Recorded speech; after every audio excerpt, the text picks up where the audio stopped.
Hello குட்டீஸ், price the Lord. How are you? நீங்கள் நல்லா இருக்கீங்கன்னு நான் விசுவாசிக்கிறேன்.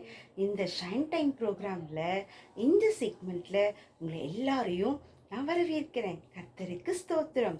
சரி குட்டீஸ், லாஸ்ட் செக்மெண்ட்டில் நம்ம என்ன பார்த்தோம்?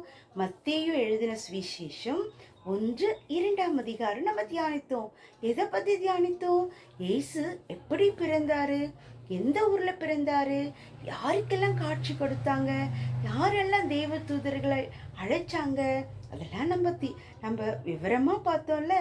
இந்த செக்மெண்ட்ல மத்தேயு 3 அதிகாரம் 4 அதிகாரத்தை நம்ம தியானிக்கலாமா? எல்லாரும் போயிட்டு என்ன பண்ணுங்க, நோட்டு, பென்னு, பென்சில் எல்லாத்தையும் கொண்டு வந்து உட்காந்துக்கணும். சரியா? சீக்கிரம் போங்க பார்க்கலாம். ஓகே, எல்லாத்தையும் எடுத்துட்டு வந்துட்டீங்களா? நம்ம ஸ்டோரி டைம் போகிறதுக்கு முன்னாடி அதுக்கு முன்னாடி ஒரு வசனத்தை பார்க்கலாமா? மத்தேயு 4 அதிகாரம் 4 எல்லாரும் எடுத்துக்கிட்டீங்களா? ரீட் பண்ணலாமா? அவர் பிரதியுத்தரமாக, மனுஷன் அப்பத்தினால் மாத்திரமல்ல, தேவனுடைய வாயிலிருந்து புறப்படுகிற ஒவ்வொரு வார்த்தையினாலும் பிழைப்பான் என்று எழுதியிருக்கிறதே என்றார். ஆம் குட்டீஸ், மனுஷன் அப்பத்தினால் மாத்திரமல்ல, தேவனுடைய வாயிலிருந்து புறப்படுகிற ஒவ்வொரு வார்த்தையினாலும் பிழைப்பான். இன்னைக்கு இந்த செக்மெண்ட்ல நம்ம எதை பத்தி குறித்து தியானிக்க போறோம் தெரியுமா? கரெக்ட். ஏசப்பா எப்படி வளர்ந்தாரு, ஏசப்பா எப்படி ஞானஸ்தானம் பெற்றுக்கொண்டாரு, யாரால ஞானஸ்தானம் பெற்றுக்கொண்டாரு, அவர் என்ன அபிஷேகம் பெற்றாரு, பிசாசினால எப்படி சோதிக்கப்பட்டார்ன்றத இன்னைக்கு நம்ம தியானிக்க போறோம். ஓகேவா குட்டீஸ்? ரெடியா? சரி, ஓகே. ஏரோது நாட்களில் சகரியா என்ற அபியா என்ற ஒருத்தர், வகுப்பை சேர்ந்த சகரியா என்று ஒருத்தர் இருந்தாரு. அது மட்டும் இல்லை, எலிசபெத்தும் இருந்தாங்க. அவங்க ஆரோனுடைய குமாரத்தி. அவங்க 2 பேரும் யாரு? சகரியாவும் எலிசபெத்தும் ஹஸ்பண்ட் அண்ட் ஒய்ஃப் குட்டீஸ். சரியா? அவங்க 2 பேருக்கும் குழந்தை இல்லை. ஒரு நாள் என்ன ஆச்சு தெரியுமா? சகரியா தேவாலயத்துல தூபம் காட்டிட்டு இருந்தாரு. அப்ப காட்டிட்டு இருக்கும்போது வலது பக்கத்துல தேவதூதர் அவருக்கு பிரசன்னமாகி வலது புறத்துல பிரசன்னமாகும் பொழுது அவருக்கு ஒரே மனசுல கவலை வந்துருச்சு. நம்ம கூட பக்கத்துல யாராவது ஒரு நிழல் வந்துட்டா, ஐயோ இது யாருன்றத நமக்குள்ள ஒரு திகில் வந்துரும் இல்லையா? அதே திகில் தான் சகரியா என்ன பண்ணாரு, அதே ஒரு கலக்கத்தை கொண்டாரு. அப்போ கேபிரியல் தூதன் என்ன சொன்னார் தெரியுமா? சகரியாவே, பயப்படாதே, உன் வேண்டுதல் கேட்கப்பட்டது. சகரியாவுக்கு என்ன வேண்டுதல் இருக்கும்? சகரியாவும் எலிசபெத்தும் எப்படிப்பட்டவங்க தெரியுமா? கர்த்தருடைய வார்த்தைக்கு கீழ்ப்படிந்தவர்களா, நீதிமான்களா, குற்றமற்றவர்களா இருந்தாங்க. சரியா குட்டீஸ்? இப்போ அவங்களுக்கு என்ன குறை இருக்குன்னு நினைக்கிறீங்க?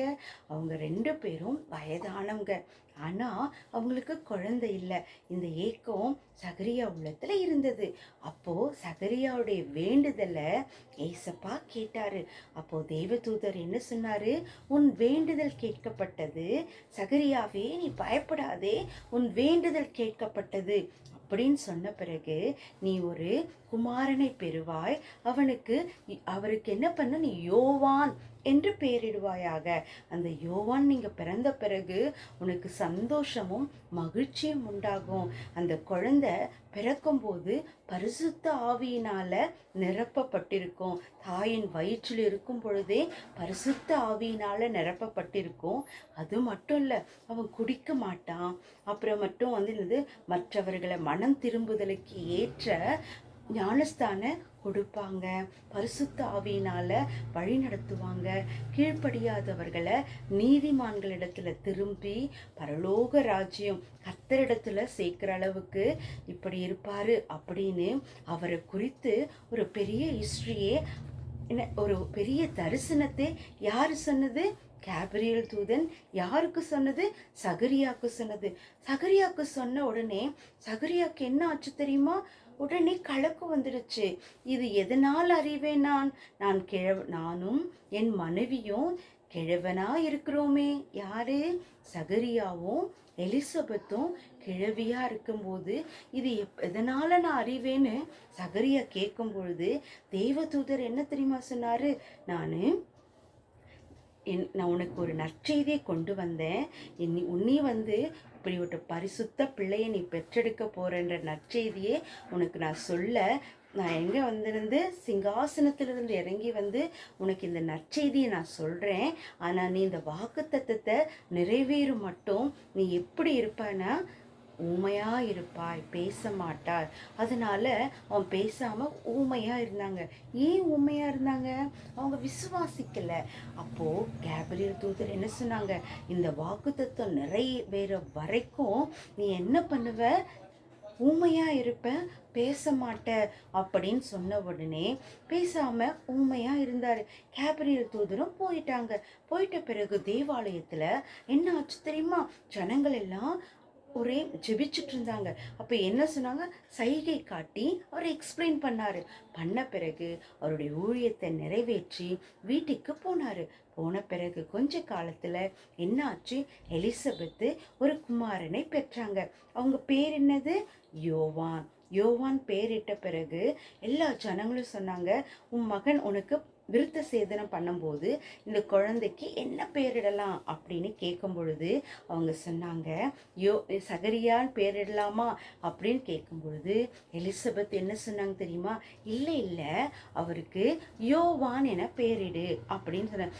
இது நம்மளுடைய வகுப்புலையே, ஆசாரி வகுப்புலையே இல்லையே அப்படி ஜனங்கள் சொல்லும் பொழுது சரி தகப்பன் கிட்ட கேட்கலான்னு சொல்லி, தகப்பன் யாரு, சகரியா, சகரியா கிட்ட போய் கேட்குறாங்க. கேட்ட பிறகு அவர் என்ன பேசுறாரா, இல்ல அவருடைய ஊமை பாஷையினால ஒரு பலகையில என்ன பண்றாரு, எழுதுறாரு, யோவான் என்று பேர் எழுதுறாங்க. ஜனங்களுக்கு ஒரே ஆச்சரியம். ஏன் இதே பேரை தான் யார் சொன்னது, எலிசபெத்தும் சொன்னது. அப்போ இந்த குழந்தை இப்படியா இருக்குமோன்னு ஜனங்களுக்குள்ள ஒரு அச்சம் ஏற்பட்டது. ஆனா கர்த்தர் யாரோடு இருந்தாரு, சகரியாவோடும் இருந்தாரு, குழந்தை யோவானோடும் இருந்தாங்க. அப்ப யோவான் வளர்ந்து பெரிய ஆள் ஆகும் பொழுது என்ன ஆச்சுன்னா, யோவான் ஞானஸ்தானத்தை குறித்து எல்லாருக்குமே அவர் அறிவிச்சாரு.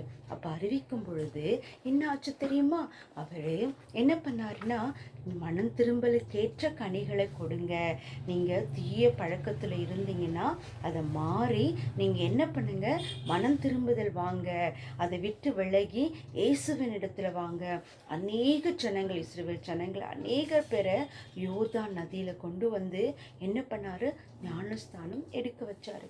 அப்ப எடுக்கும் பொழுது என்ன ஆச்சு தெரியுமா, அவர் சொன்னாரு, இதோ என்னது, என்னிலும் நான் ஜலத்தினால் உங்களுக்கு ஞானஸ்தானம் கொடுக்கிறேன், என்னிலும் வல்லவர் ஒருவர் வருகிறார், எனக்கு பின் வருகிறார், அவர் உங்களுக்கு பரிசுத்த ஆவியினால என்ன பண்ணுவாருன்னா ஞானஸ்தானம் கொடுப்பாருன்னு அவர் என்ன பண்ணாரு, பிரசங்கம் பண்ணிட்டு இருக்கிறாரு. அப்போ யோவான் ஸ்நானகன் பிரசங்கம் பண்ணிட்டு இருக்கும் பொழுது ஏசப்பா என்ன பண்றாரு தெரியுமா, கலிலியாவிலிருந்து யோர்தான் நதிக்கு வராரு.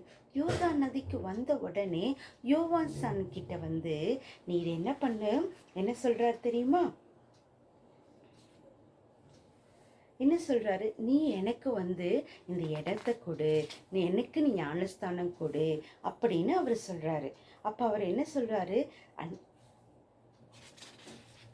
இங்க பாருங்க, இல்ல எடுங்க, மத்தேயு 3ஆம் அதிகாரம் 13-17 வரை. யோவான் ஸ்நானன் என்ன பண்றாரு, கலிலியாவில் எல்லாருக்கும், கலிலியாவிலிருந்து யோர்தானுக்கு யார் வராங்க, ஏசப்பா வராங்க. ஏசப்பா யோவான் ஸ்நானன் கிட்ட என்ன கேட்குறாங்க, எனக்கும் என்ன பண்ணு, ஞானஸ்தானம் கொடு. அவர் என்ன சொல்றாரு, நீங்க போய் ஞானஸ்தானம் என்கிட்ட கேட்கலாம், நீங்க தானே எனக்கு தரணும் ஏசப்பா அப்படின்னு சொல்லும் பொழுது ஏசப்பா சொல்றாரு, இப்போ இடம் கொடு அப்படின்னு சொன்ன உடனே யோவான் ஸ்நானன் இடம் கொடுக்குறாரு.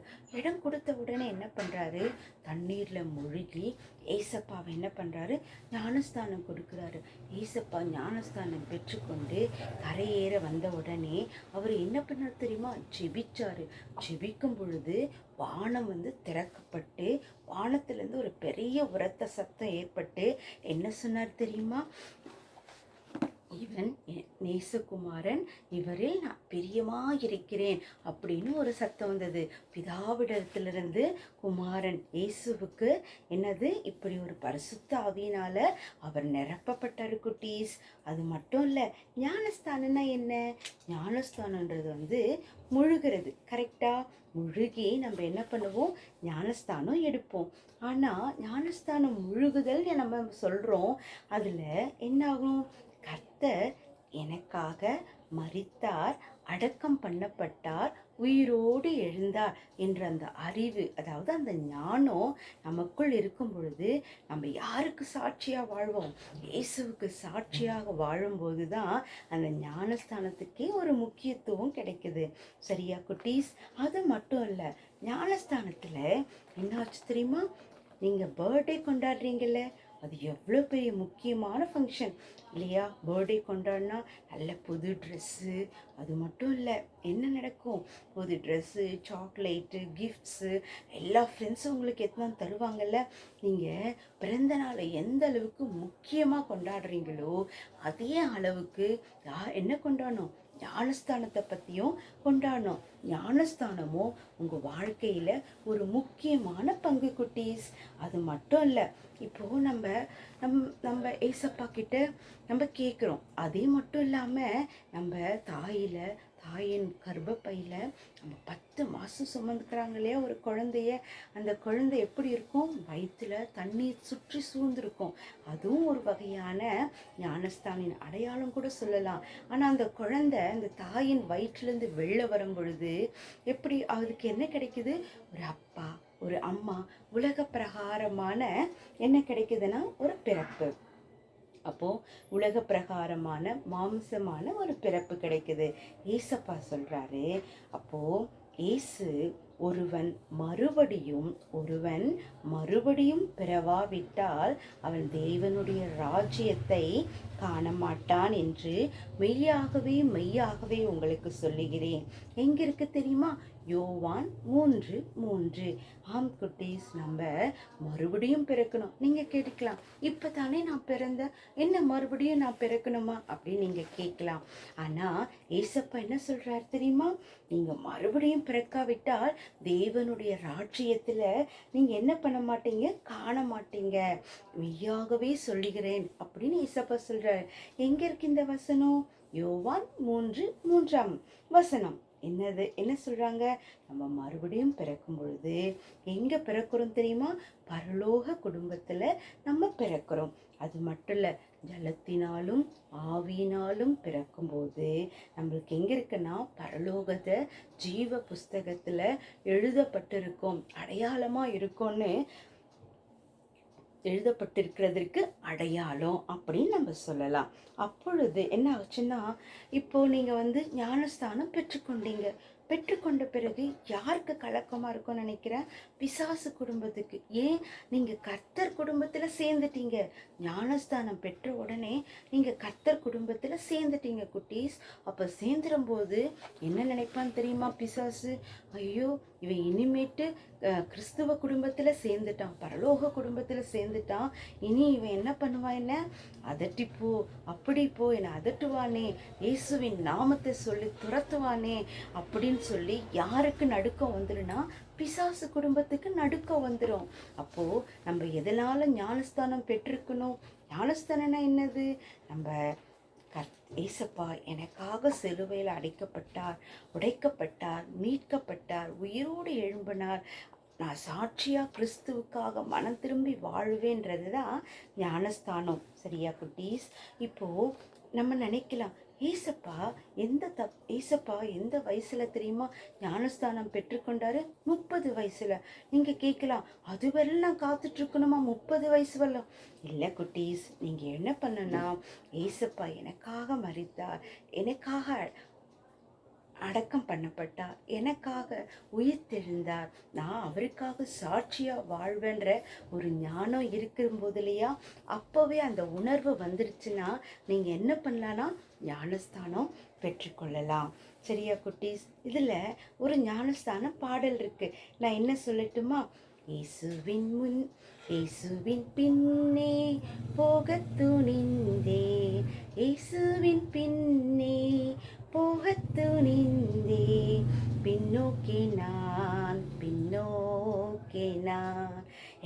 இந்த சாங் தெரியும் தானே?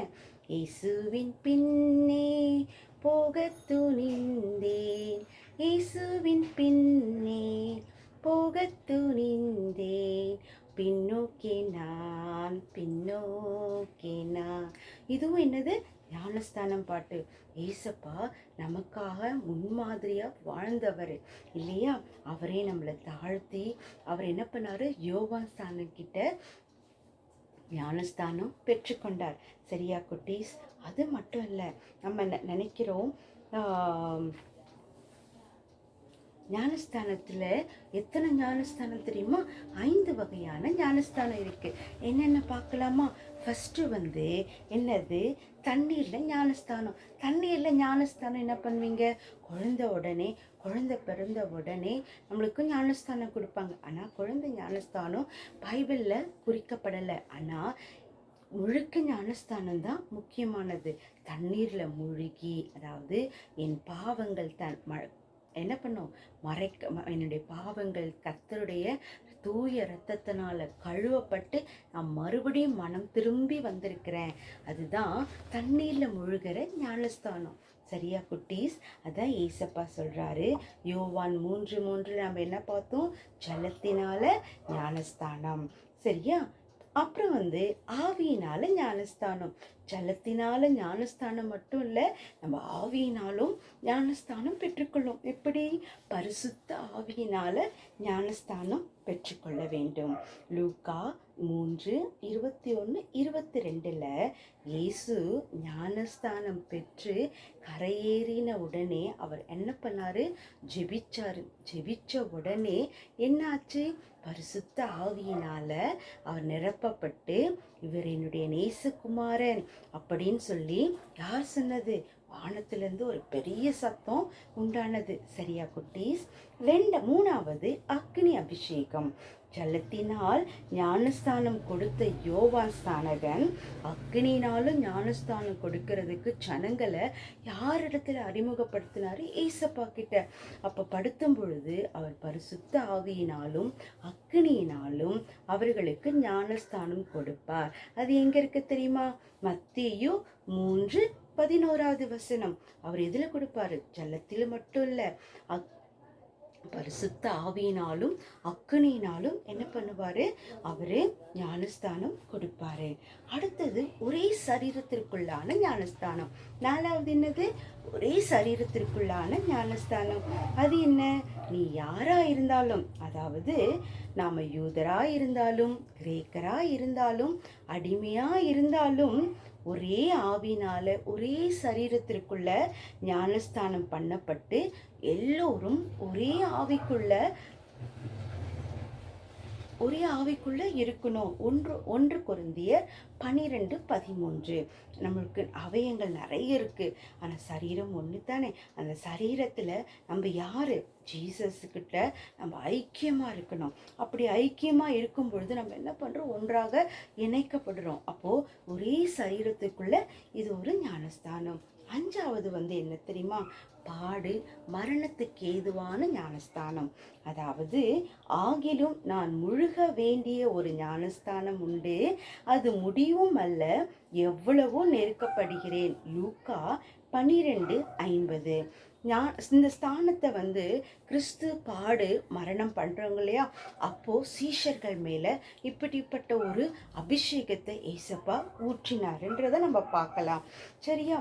இப்போ நம்ம எத்தனை இது பார்த்தோம்? 5 ஞானஸ்தானம். தண்ணீர்ல, ஜலத்துல, அக்னியில, பரிசுத்த ஆவியினால, ஒரே சரீரத்துக்குள்ள அபிஷேகம், அப்புறம் மரண பாடுகளுக்குள்ளான ஞானஸ்தானம். இத்தனை ஞானஸ்தானம் நம்ம பார்த்தோம். நீங்க கேட்கலாம், ஏசப்பா எந்த பாவமே பண்ணலையே, அப்ப அவர் மட்டும் ஏன் ஞானஸ்தானம் ஏற்றுக்கொண்டாரு? யோவான் ஸ்நானகன் யாருக்கெல்லாம் ஞானஸ்தானம் கொடுத்தாரு? பாவிகளுக்கும் மனம் திரும்பி இயேசுவை ஏற்றுக்கொண்டவர்களுக்கும் என்ன பண்ணாரு? ஞானஸ்தானம் கொடுத்தாரு. சதிசேயர், பரிசேயர் அவங்க எல்லாம் வந்து கேட்கும் பொழுது, விரியின் பாம்பின் குட்டிகளே, நீங்கள் என்ன என்ன என்ன ஆளாகாதீங்க, எந்த கோபத்துக்கும் ஆளாகாதீங்க. நீங்கள் என்ன பண்ணுங்க, மனம் திரும்புங்க. மனம் திரும்புதலுக்கேற்ற கனியை கொடுங்க அப்படின்னு யார் சொன்னது? யோவான் ஸ்நானகர் எல்லாருக்குமே யோர்தான் நதியில் எல்லா ஜனங்களுக்கும் ஞானஸ்தானம் கொடுத்தாரு. சரியா குட்டீஸ்? அப்போது கொடுக்கும் பொழுது ஏசப்பா என்ன பண்ணாரு? ஒரு மனுஷன்கிட்ட, யார்? யோவான் ஸ்நானகிட்ட அவங்க என்ன பண்ணாங்க? ஞானஸ்தானம் பெற்றுக்கொண்டாங்க. சரி, ஏசப்பா இப்படி ஒரு கதை யாருக்கு சொன்னாருன்னா யோவான் ஸ்நானுக்கு சொன்னார். என்னது? ஒரு காயினில் 2 இருக்குது. என்னன்னு? ஒன்று பூ அண்ட் தென் தலை, இல்லையா? 2 இருக்குது. அப்போது ஒரு குடும்பத்தில் 2 பேர் இருப்பாங்க. முக்கியமானவங்க யார்? கணவன் மனைவி. அப்போது அவங்களுக்குள்ள ஒரு ஜென்ம சுபாவம் இருக்கும், இல்லையா? ஒரு குடும்பத்தில் ஒரு ஞானஸ்தானமும் உண்டு, அதே டைமில் ஒரு ஜென்ம சுபாவம் இருக்குது. அது மட்டும் இல்லை, தேவனுடைய நீதியும் சேரும் அப்படின்னு ஏசப்பா சொல்கிறாங்க.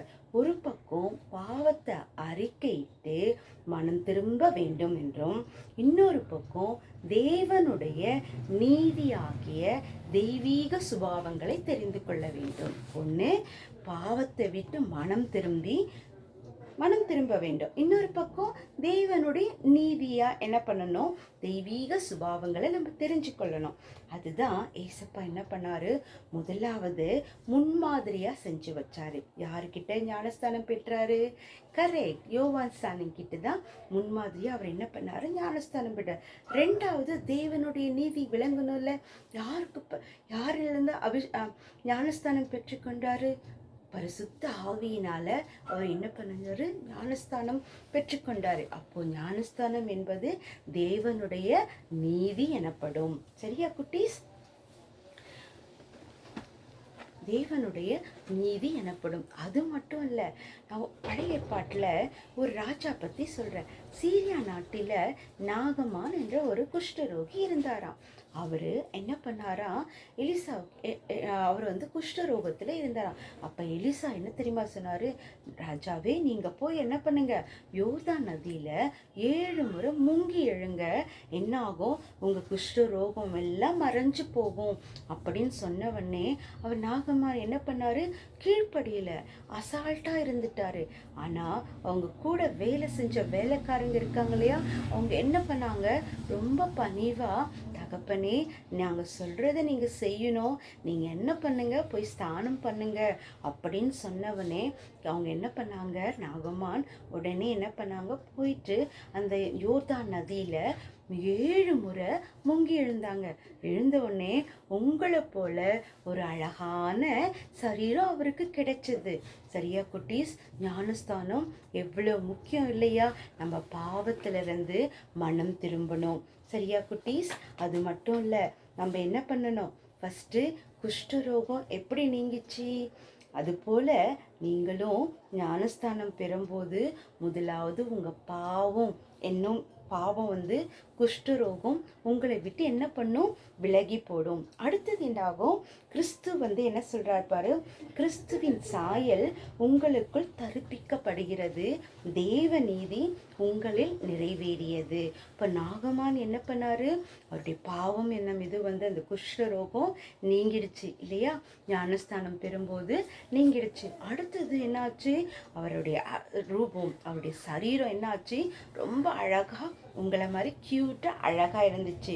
அப்போ அது என்னது? கிறிஸ்துவின் சாயல் உங்களுக்கு தரிப்பிக்கப்படுகிறது. இந்த கதை எங்கே இருக்குது தெரியுமா? பழைய ஏற்பாட்டில் 2 ராஜாக்கள் 5, 13, 14 இருக்குது குட்டீஸ். சரியா? அது மட்டும் இல்லை, ஏசப்பா ஞானஸ்தானம் பெற்றுக்கொண்ட பிறகு என்ன பண்ணாரு? 40 நாள் இரவும் பகலும் சாப்பிடாம உபவாசம் இருந்தார். ஏன் தெரியுமா? ஏசப்பாவை பரிசுத்த ஆவியினால அவர் என்ன பண்ணாரு? இரவும் பகலும் 40 நாள் ஃபாஸ்டிங்கில் இருந்தார். நம்ம ஒரு நாளே சாப்பிடலாம், எவ்வளோ சோகமாயிடும் இல்லையா? எவ்வளோ டயர்டாகிடும் இல்லையா? அம்மா எனக்கு உடனே சாப்பாடு கொண்டு வாங்க அப்படின்னு நம்ம கேட்போம் இல்லையா? ஆனால் ஏசப்பா 40 நாள் இரவும் பகலும் என்ன பண்ணல? சாப்பிடவே இல்லை. சாப்பிடாம என்ன பண்ணாரு தெரியுமா? ஃபாஸ்டிங்கில் இருந்தார். ஃபாஸ்டிங் முடிஞ்சோன்னே அவருக்கு பசி உண்டாகும் இல்லையா? அப்போ ஆவியானவர் என்ன பண்ணார்? பிசாசு ஏசப்பாவை சோதிக்க ஆவியானவரால் ஏவப்பட்டு வனாந்தரத்துக்கு கொண்டு போகப்பட்டாரு. அப்போ போகும்பொழுது பிசாசு 3 டெஸ்ட் வச்சான். என்ன தெரியுமா? ஃபஸ்ட்டு என்ன தெரியுமா? பிசாசு ஏசப்பா கிட்ட இந்த கல்லை நீ அப்பமாக்கும் அப்படின்னு சொன்னாங்க. அப்போ ஏசப்பா என்ன சொன்னார் தெரியுமா? பொல்லாத பிசாசே, நீ அப்பத்தினால் மாத்திரமல்ல, தேவனுடைய வாயிலிருந்து புறப்படுகிற ஒவ்வொரு வார்த்தையிலும் பிழைப்பா என்றிருக்கிறதே அப்படின்னு சொல்லப்பட்டது. அப்போ சொன்ன பிறகு என்ன ஆச்சு தெரியுமா? 2வது டெஸ்ட்டு பிசாசு என்ன பண்ணா, தேவாலயுடைய உப்பிரிக்கல அது மேலே உட்கார வச்சு என்ன சொன்னார், நீங்கள் இங்கிருந்து தாழ குதிங்க, என்ன ஆகும், உங்களுடைய தூதர்கள் எல்லாம் உங்களை கையில் கொண்டு ஏந்தி போவாங்களே அப்படின்னு எழுதியிருக்கிறதே அப்படின்னு சொன்னவனே ஏசப்பாவுக்கு என்ன சொன்னார்? பொல்லாத பிசாசே, உன் தேவனை பரீட்சை பாராதிருப்பாயாக, என்ன பண்ணாத, ஏசப்பாவை டெஸ்ட் பண்ணாத அப்படின்னு ஏசப்பா பிசாசை பார்த்து சொன்னார். அடுத்தது என்ன ஆச்சு தெரியுமா? 3rd test.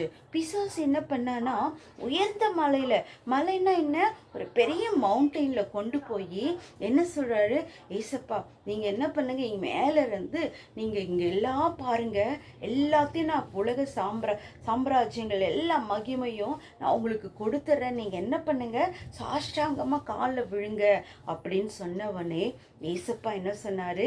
அப்பால போ சாத்தானே அப்படின்னு சொன்ன பிறகு பிசாசு என்ன ஆனானா, அவனை விட்டு விலகி போயிட்டாங்க. யார? ஏசப்பா விட்டு விலகி போயாச்சு. அப்போ விலகி போயிட்ட பிறகு தெய்வ தூதர்கள் எல்லாம் ஏசப்பாவை பணிந்து கொண்டு அவருக்கு பணிவிடையெல்லாம் செஞ்சாங்க. சரியா குட்டீஸ்? இந்த நிகழ்ச்சியில் நம்ம யாரெல்லாம் பற்றி பார்த்தோம்?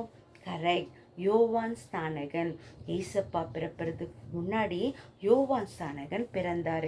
எப்படிப்பட்டவரை? பரிசுத்தனால வயிற்றில் இருக்கும்பொழுது பரிசுத்தனால நிரப்பப்பட்டவர். அவருடைய அப்பா யாரு? சகரியா. அம்மா யாரு? எலிசபெத். சரியா?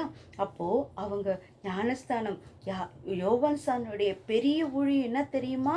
கரெக்ட், ஞானஸ்தானம் தான் பெரிய ஊழியம். எல்லாரையும் மனம் திரும்புதலுக்கேற்ற கனியை கொடுங்க, பரலோக ராஜ்யம் சமீபத்திருக்கிறது, இல்லாதவனுக்கு நீங்கள் இதை கொடுங்க அப்படின்னு நிறைய உபதேசங்களை சொன்னது மட்டும் இல்லாமல் ஞானஸ்தான ஊழியத்தில் உண்மையாக இருந்தார். அங்கே உள்ள எல்லா ஜனங்களையும் யோர்தான் நதியில் என்ன பண்ணார்? ஞானஸ்தானத்தை கொடுத்து இயேசுவின் பக்கம் திரும்ப பண்ணவர். யார்? யோவான் ஸ்நானகன். யோவான் ஸ்நானகன் எந்த நதியில ஏசப்பாவுக்கு ஞானஸ்தானம் கொடுத்தாரு? கரெக்ட், யோர்தான் நதியில தான் ஏசப்பாவுக்கு ஞானஸ்தானம் கொடுக்கப்பட்டது. அப்போ கொடுக்கும் பொழுது என்னாச்சு? வானத்திலிருந்து ஒரு பெரிய சத்தம் உண்டாகி, இவர் என்னுடைய நேசகுமாரன், இவரில் நான் பிரியமாயிருக்கிறேன் அப்படின்னு சொன்னார் இல்லையா? அப்புறம் என்னது? ஞானஸ்தானத்தை பற்றி நம்ம பார்த்தோம். தண்ணீரில் ஞானஸ்தானம், அடுத்தது அக்கினியில் ஞானஸ்தானம், ஜலத்தின், அப்புறம் பரிசுத்த ஆவியினால ஞானஸ்தானம், ஒரே சரீரத்துக்குள்ளான ஞானஸ்தானம், மரண பாடும்போது ஞானஸ்தானத்தை பற்றி பார்த்தோம். அது மட்டும் இல்லை, ஏன் ஞானஸ்தானம் 2 விதம், ஒன்று ஜென்ம சுபாவம், இன்னொன்று தேவ நீதி. ஞானஸ்தானம் எதிர்க்கப்படுது, தேவ நீதிக்கு ஒப்பிடப்படுகிறது. Very good. அப்புறம் வேற என்ன பார்த்தோம்? ஏசப்பா 40 நாள் சாப்பிடாம ஃபாஸ்டிங் இருந்த பிறகு அவருக்கு என்ன ஆச்சு? பசி உண்டாச்சு. அப்போ பசி உண்டான பிறகு அவர் யாரால? வனாந்தரத்துக்கு ஒரு பரிசுத்த ஆவியினால. பிசாசு என்ன பண்ணா? வனாந்தரத்துக்கு கொண்டு போய் அவரை 3 டெஸ்ட் பண்ணாங்க. ஃபர்ஸ்ட் டெஸ்ட் என்னது? இந்த கல்லை அப்பமாக்கும் அப்படின்னு கேட்டாங்க. 2வது என்ன பண்ணாங்க? வெரி குட், தேவாலயத்தின் உப்பிரிக்கையில் உட்கார வச்சு என்ன பண்ண, நீ தாழ குதியும் அப்படின்னு சொன்னாங்க. 3வது என்னது? வெரி குட், என்ன சொல்லுங்க பாப்பா? 3வது ஒரு எந்த மலையில், மவுண்டெயின் மேலே நிற்க வச்சு என்ன பண்ணாங்க? நீங்கள் இது இந்த சாம்ராஜ்யம், இந்த மகிமையெல்லாம் நான் தரேன், நீங்கள் என்ன பண்ணுங்க, எனக்கு கொடுங்கன்னு அப்படின்னு நீங்கள் என்ன காலைல சாஷ்டாங்கமாக விழுந்து வணங்கணும்னு சொன்னவொடனே இந்த 3 டெஸ்ட் பிசாசுனால யார் சோதிக்கப்பட்டது? ஏசப்பா சோதிக்கப்பட்டார் இல்லையா? கரெக்டாக நம்ம என்ன பண்ணணும்? அப்பத்தினால் மாத்திரமல்ல, தேவனுடைய வார்த்தை, தேவனுடைய வாயிலிருந்து புறப்படுகிற ஒவ்வொரு வார்த்தையிலும் என்ன பண்ணுவாங்க, நம்ம பிழைப்போம். ஆமாம் குட்டீஸ், ஒரு நெருக்கம், ஒரு பாடு, உனக்கு ஒரு கஷ்டம், ஒரு துன்பம் வந்துச்சா உடனே நம்ம என்ன பண்ணக்கூடாது, இயேசுவை விட்டு விலகி போகக்கூடாது. அவரை நம்ம இறுக பிடிச்சிக்கணும். ஏசப்பா, இந்த துன்ப நேரத்தில், இந்த நேரத்தில் உமக்கு ஸ்தோத்திரம், நீங்கள் எனக்கு ஆலோசனை தாங்க, இந்த பிசாசின் வல்லமைகளை, தந்திரங்களை நான் ஜெயிக்க நீங்கள் எனக்கு உதவி செய்யுங்க, என் கூட இருங்க. நீங்கள் சொன்னீங்கன்னா யார் உடனே வந்துடுவாங்க, ஏசப்பா உடனே வந்துடுவாங்க. நீங்கள் ஞானஸ்தானம் எடுக்கலைன்னா நீங்கள் என்ன பண்ணணும், ஞானஸ்தானம் பெற்றுக்கொள்ளணும். ஞானஸ்தானம் என்னது, தேவனுடைய நீதி என்பதாகும். அது மட்டும் இல்லை, நம்ம கிறிஸ்து எனக்காக பாடுபட்டு அடக்கம் பண்ணப்பட்டு என்ன பண்ணார், உயிர்த்தெழுந்தார் என்ற அந்த ஞானம் மட்டும் இல்லாமல் நம்ம அவருக்கு சாட்சியாக வாழ்வேன் அப்படின்ற நீங்கள் ஒப்பு கொடுக்கறது தான். அந்த உணர்வு வந்தாலே நீங்கள் என்ன பண்ணணும், ஞானஸ்தானம் உடனே பெற்றுக்கொள்ளணும். பர்த்டே எப்படி நீங்கள் கொண்டாடுறீங்க அதே மாதிரி நீங்கள் என்ன பண்ணணும், இந்த ஞானஸ்தானத்துக்கும் பெரிய முக்கியத்துவம் தரணும். சரியா குட்டீஸ்? ஓகே, இந்த மத்தேயு 3:4 அதிகாரத்தை நீங்கள் வீட்டில் இன்னும் நல்லா தியானித்து பாருங்கள். சரியா குட்டீஸ்? நம்ம அடுத்த செக்மெண்ட்டில் 5-6 அதிகாரத்தை நம்ம பார்க்கலாம். இந்த ஷைன் டைம் ப்ரோக்ராம் உங்களுக்கு ஆசீர்வாதமாக இருந்திருக்கணும் நான் விசுவாசிக்கிறேன். ஓகேவா குட்டீஸ்? ஒரு சின்ன ப்ரேயர் பண்ணிடலாமா? பரலோக பிதாவே, இதோ இந்த நிகழ்ச்சியை பார்த்து கொண்டிருக்கிற அருமையான குட்டி பிள்ளைகளை உங்கள் ரத்த கோட்டைக்குள்ளே ஒப்பு கொடுத்து செபிக்கிறேன்ப்பா. ஞானஸ்தானம் நாங்கள் எவ்வளவு முக்கியமானதப்பா. பரலோகத்தில் ராஜா, நாங்கள் பரலோக குடும்பத்தில் நாங்கள் இணைக்கப்பட்டிருக்கிறதா என்ற அடையாளம் ராஜா. அப்பா, மனம் திரும்புதலுக்கேற்ற கனியை நாங்கள் கொடுக்க ஆசிர்வதியும். இந்த பிள்ளைகள் ஒவ்வொருவரும் தன்னை அர்ப்பணித்து உங்களிடத்தில் வருகிறாங்கப்பா. அவர்களை ரட்சியும், ஆசிர்வதியும், பலப்படுத்தும்.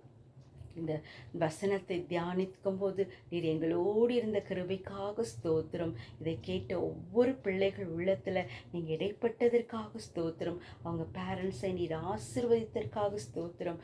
இவ்வளவோ பாடுகள் மத்தியில், எவ்வளவோ அப்பா ராஜா சாத்தானால் சோதிக்கப்படும் பொழுது நாங்கள் சோதனைக்கு அப்பா பயப்படாமல் தப்பித்து கொள்ளதாக ஜெபம் என்னும் ஆயுதத்தை நாங்கள் ஏந்தி உம்மை துதிக்க, ஆராதிக்க, மேற்கொள்ள எங்களுக்கு கிருபை பாராட்டும். இந்த நிகழ்ச்சியை பார்த்து கொண்டிருக்கிற ஒவ்வொருவரையும் நீர் ஆசீர்வதித்து விட்டீர் என்று நான் விசுவாசிக்கிறேன். இயேசு கிறிஸ்துவின் நாமத்தில் ஜெபிக்கிறோம் நல்ல பிதாவே, ஆமேன். பிரைஸ் தி லார்ட் குட்டீஸ்.